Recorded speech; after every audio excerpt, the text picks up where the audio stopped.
So the A7V is pretty much a baby A1 Mark II. Hey there, my name is Jason Herman, and what I got for you today is the new, highly anticipated and long-awaited Sony A7V. The new Sony A7V is designed for photographers and videographers who need one versatile, fast, and smart camera that can do it all. It's the first Alpha Series body with a dedicated AI processing unit, bringing a major advancement in subject detection, autofocus accuracy, and automated workflows.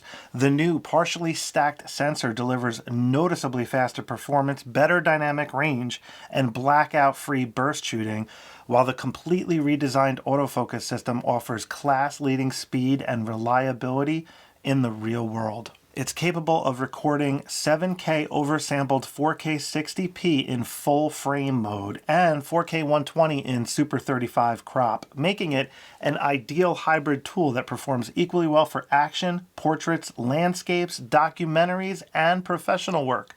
Packed with innovative features such as pre-capture, speed boost, composite RAW, auto framing, pixel shift multi-shooting, enhanced dynamic active stabilization, and dual USB-C ports. The A7V combines cutting-edge performance and intelligent automation in a refined package at a very competitive price point.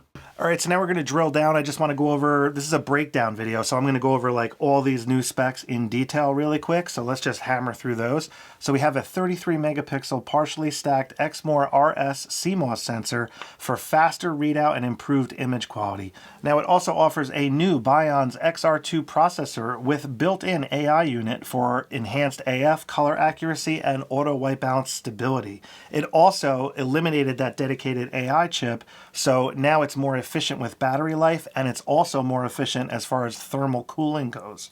Now this new partially stacked sensor actually offers more dynamic range than the previous A7 IV, which had about 15 stops. This has 16 stops of dynamic range, which is incredible. Now it also offers IBIS, of course, which is the sensor stabilization, but it's improved. It now has a 7.5 stop in the center and 6.5 stops on the, on the edges as far as compensation goes. Now the A7V also offers blackout-free 30 frames per second shooting with full autofocus and auto exposure tracking in 14-bit. It also offers pre-capture, and it records at 0.03 to 1 second before the shutter press, so you could dial that in, and you can also set it for up to 30 frames per second, but you can change that to whatever frames per second you want for pre-capture, which is really cool, so you won't have to worry about filling up the whole buffer shooting only 30 frames per second in pre-capture, just as an example. Now this also features a maximum of 1/16,000th for a max shutter speed in electronic shutter mode. Now it also offers a speed boost function similar to the A9 III, so you could be basically shooting in like 5 frames per second and then have a custom button configured for speed boost,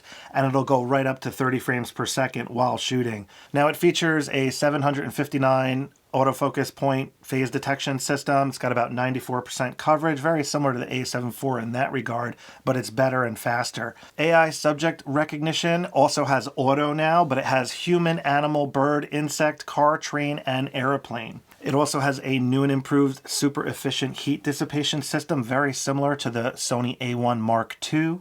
Now, of course, we have S-Log3, S-Gamut 3, S-Gamut 3 Cine, which is what I use, and you can also import user LUTs. Now, it also has breathing compensation support for, supported lenses, and it also has the dynamic active stabilization mode for over 30% more stabilization than active mode. So it does crop in a bit, but that's going to allow you to hand hold the camera and have really good stabilization. Now, it also has a lightweight RAW and a lossless compressed RAW and a compressed high quality RAW. So there's a couple different RAW options in there. It also has a couple new composite RAW features for noise reduction and HDR. So you could take 4, 8, or 16 frame capture. And then, of course, because they're RAW photos, you could do extended noise reduction and extended high resolution via the Imaging Edge desktop if you want to use that to process your RAW files.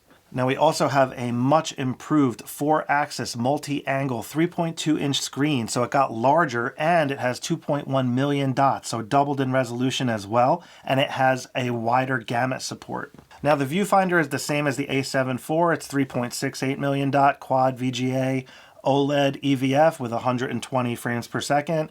You can also adjust the color and the brightness on that. Another cool new feature is dual USB-C ports. One of them is a 3.2 10 gigabits Gen 2. The other one is a USB 2.0 for PD power, so you could power the camera from that, which is really nice. You do have to have the battery in the camera just to let you know when you're doing that, but it's a great feature to have both. So now you can be charging while also using the other USB port for other functions, such as a gimbal or live streaming, just as an example. Speaking of Wi-Fi, we have Wi-Fi 6 in this camera now, and it also has LAN streaming support. Now, as far as the USB streaming goes, we have UVC/UAC USB streaming up to 4K 30.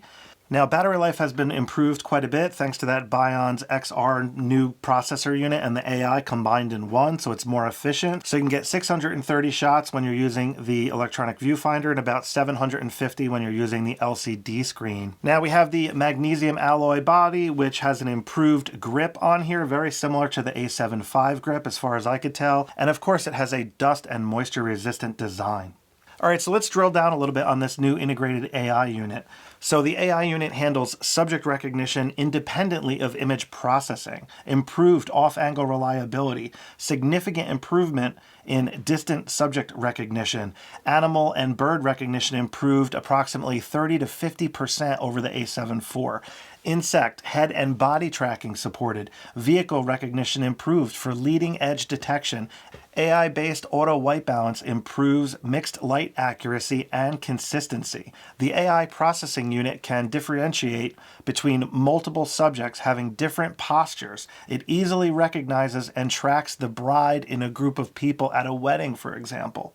Animal recognition can recognize the eyes of some grazing and small animals, in addition to eyes, heads, and bodies of dogs, cats, and similarly featured animals. Bird recognition has also been updated, more easily pinpointing the eyes of a variety of bird types as well as recognizing bird bodies. Cars, trains, and planes able to recognize and track the leading end, and now capable of recognizing helmets such as those worn by drivers of Formula One race cars or dirt bikes, for example. Eye autofocus performance improved across all subject categories. Custom focus area shapes and vertical aspect options. Full-time direct manual focus or DMF at still shooting for AFC or AFS autofocus. The lens focus ring can basically be rotated at any time to switch to manual focus when using the DMF mode. That's what that's all about. Very accurate autofocus in low light. The latest AF algorithms and sensor technology achieve a high autofocus precision down to -4 EV. So the AI-based auto framing, basically using AI-based subject recognition technology, the auto framing feature automatically centers, repositions, and crops the frame to keep the subject in the prominent position, even though the camera is stationary, mounted on a tripod. Also works without a tripod, by the way, but it provides a new shooting experience that's great for interviews, music performances, cooking, etc. Super psyched about the pre-capture feature. Again, it's very adjustable, so it can go from 0.03 all the way to 1 second before you press the shutter, and you can use it at any frame rate, and it has full AF and auto exposure. It's designed for action, wildlife, and peak moment style capture. So there's also a new feature called angle of view priority.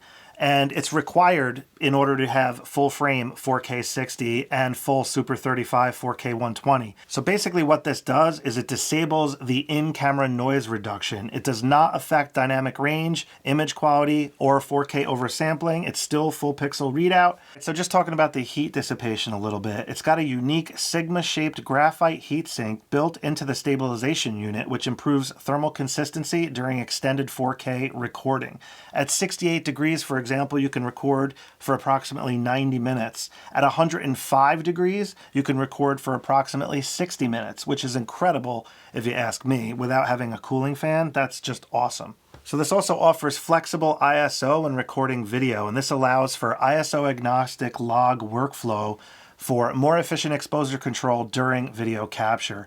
Now this also offers focus breathing compensation and metadata for post-processing. The breathing data is available to refine footage in post workflows. So it also has framing stabilizer, which ensures stable composition even during camera motion. It's a pretty cool feature when the camera's actually moving.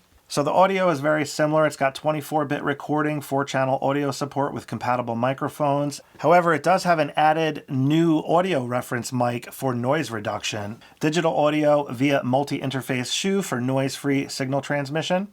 It's got mic and headphone ports, of course, for full capture monitoring and external mic support.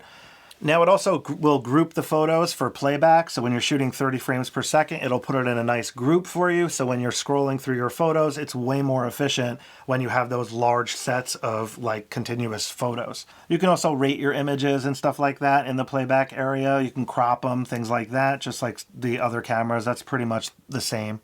Now this also has the new customizable focus areas.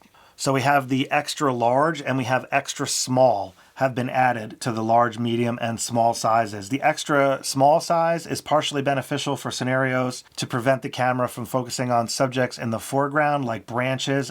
In addition, with the touchscreen, you can control the menu and playback with touch. So it supports continuous USB PD operation with in-body charging through the dual USB-C ports. One is a 3.2 gen and the other one is a 2.0. And then, of course, live streaming is 4K 30 via LAN or USB with simultaneous internal recording. Now we also have dual card slots. One of them is the dual CF Express Type A and SD UHS 2. The other slot is just an SD UHS 2 slot. So the weight of this camera is approximately 695 grams with the battery and memory card. So it is just a little bit heavier than the A7 IV.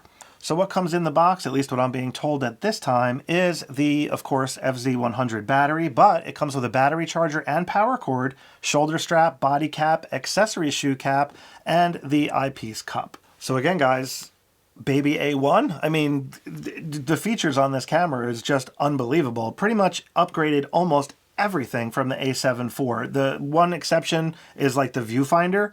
You know, the viewfinder is the same, but almost everything else is upgraded. And that's just remarkable. In particular, the thermals, because the A7 IV under, warm conditions would overheat if you were doing extended recording. Even in 24p, like I've never had a problem in my studio, but my studio is about 70 degrees. So in like 80 degrees, for example, the A7 IV would overheat in 4K 24 if you're recording extended, like long form recording. The A75 will not overheat in that scenario. It'll pretty much just record till the memory card is full. Pretty much same thing in 4K 60. It's pretty much going to record until the memory card's full, unless you're in very, very warm climates, like down in Florida or something like that, or near the equator. So impressive. And again, the 4-axis monitor on the back is just the best of everything. You can pretty much get that monitor in any position you want. You can shoot from the hip without having the screen sticking out the side, for example, which I really like. It makes it easier to use on gimbals as well when you can just tilt the screen a little bit. So just really, really big fan. Overall, super impressed with this new camera. All right, guys, so be sure to hit that subscribe button and stay tuned because I'm going to go into a deep dive, like beginner's guide sort of series with the A75. I'm going to try to break it up into multiple videos, and I'm going to show you how all the features work on this camera, especially all the new stuff, and also give you some use cases. I'm going to show you how to custom configure the camera. I'm also going to show you how to use the camera just baseline for like portraits, landscapes, and sports, like for example, as far as use cases go.